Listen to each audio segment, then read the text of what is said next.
So I was cutting out a template using this 16th inch end mill, and this happened.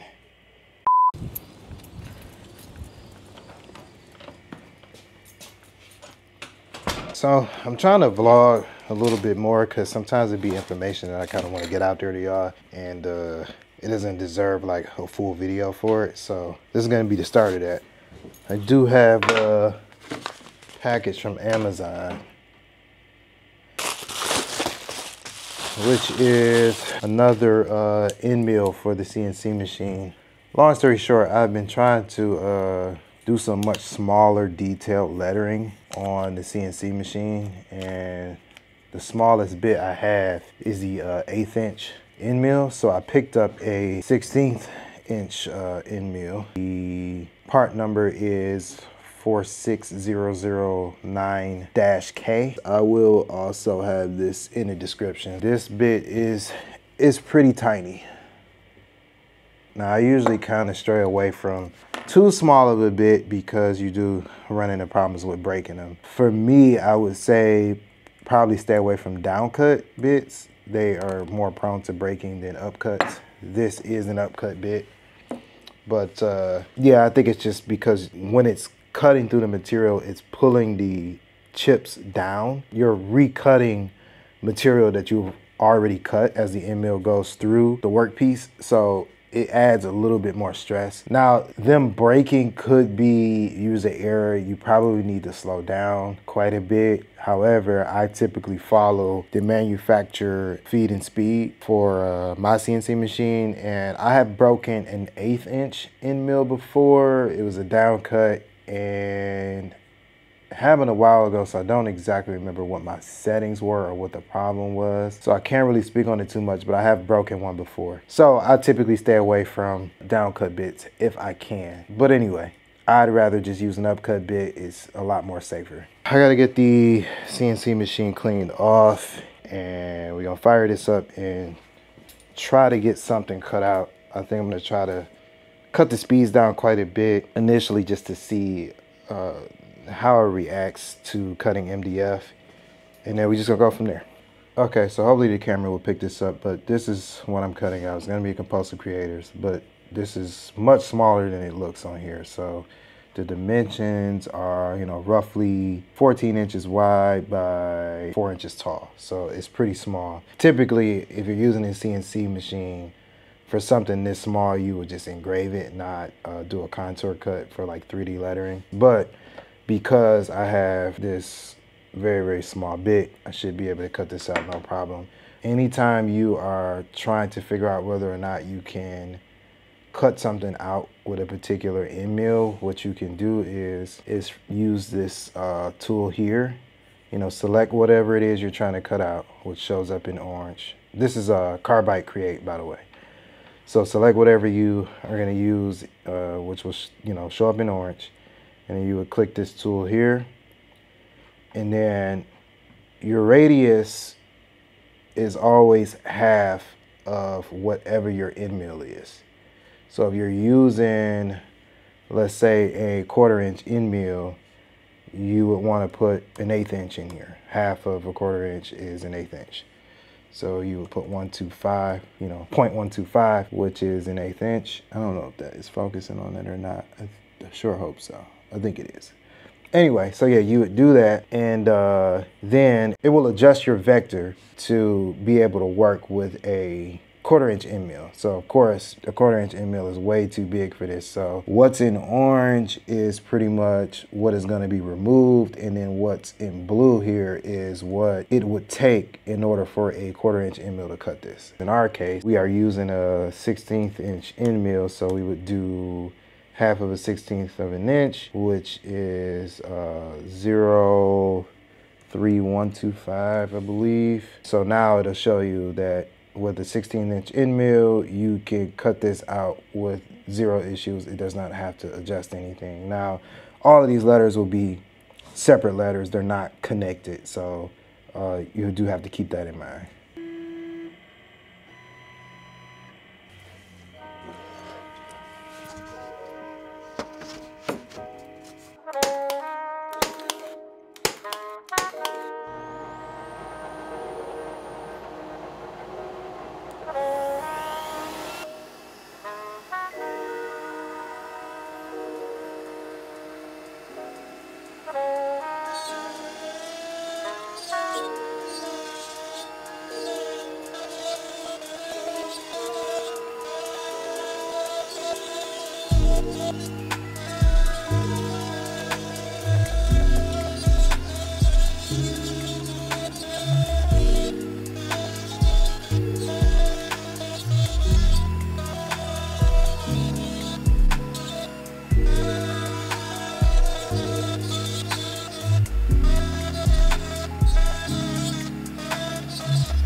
came out super clean. No problems. I didn't put tabs there, so I did lose those on the S, but kind of missed that. And then I had a dot here somehow. I don't know how they got there, but I looked at the vector and it is there, so must have just did it by mistake. But outside of that, it came out super clean. The bit itself is really quiet.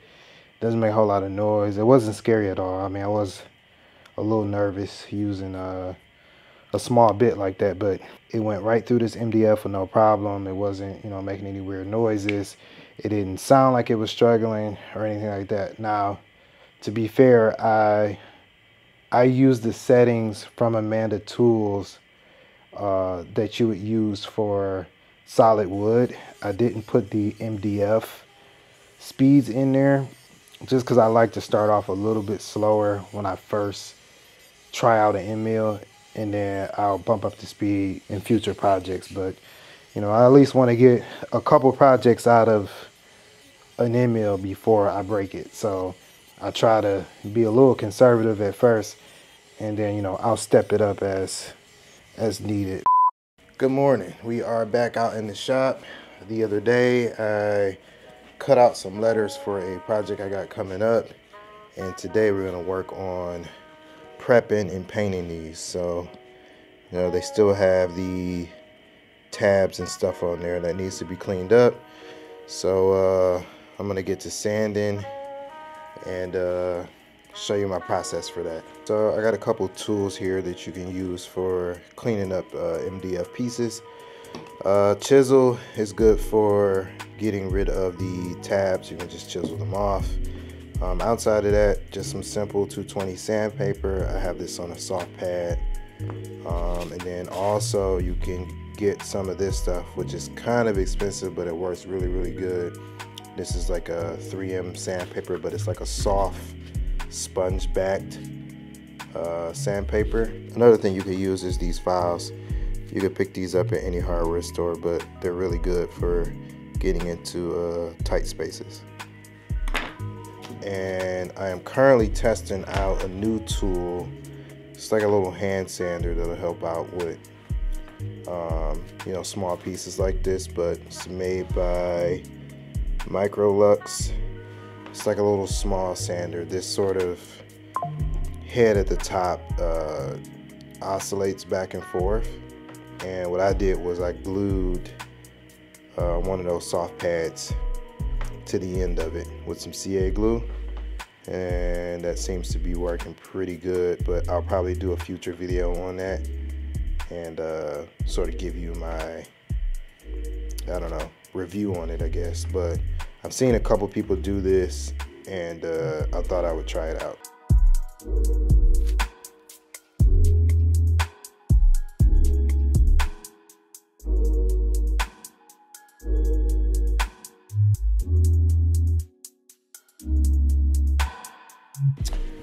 So we just got done sanding our pieces, but one of the biggest problems with MDF is that it is extremely porous. So you have to seal it up before you do any type of painting. And for that, I use a product called Bullseye Seal Coat. I will have a link in the description for it. At the time of this recording, I think it's like 20 something bucks a quart, so it is expensive, but it does work. I typically do 2 coats of this, and in between those coats, I will sand it with a maroon Scotch-Brite pad. And this seems to work for me. If you have any other suggestions of how to deal with painting MDF, let me know down in the comments. Simply going to mix this up.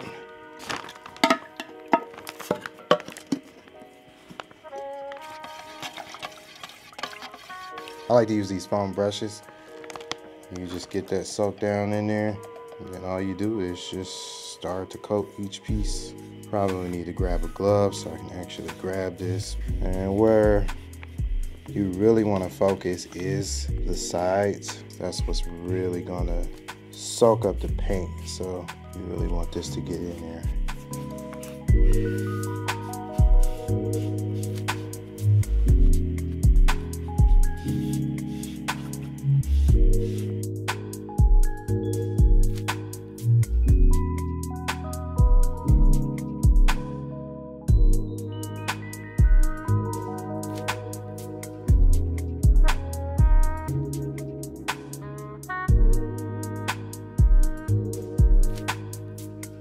So I was cutting out a template using this 16th inch end mill, and this happened.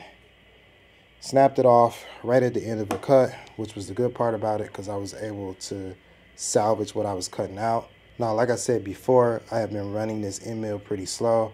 I'm running it at 70 inches per minute, which according to Amana Tools is their recommended speeds for hardwood. I'm cutting MDF, and according to them, you can run this up to 110 inches per minute for MDF.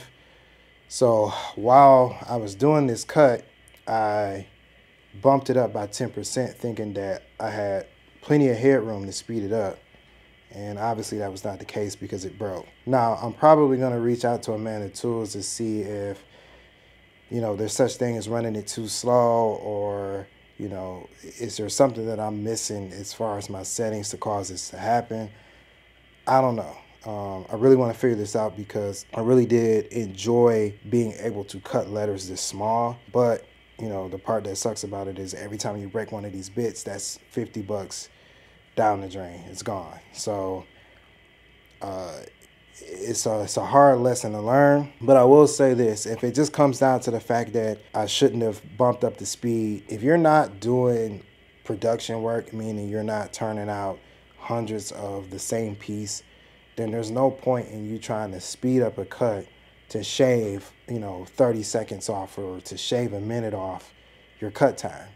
Like, it's just not worth the risk of breaking that bit and then, you know, being out of that money. So just slow down. You know, I really had no reason to speed this up at all. I just was like, oh, let's see how much faster I can go, because I knew I was cutting at a much slower pace than they even recommended. So that was the whole purpose of it. But it didn't stop the show. I was able to get the template cut out, and so it is what it is. I'm gonna get these letters painted up, and we're gonna keep moving forward.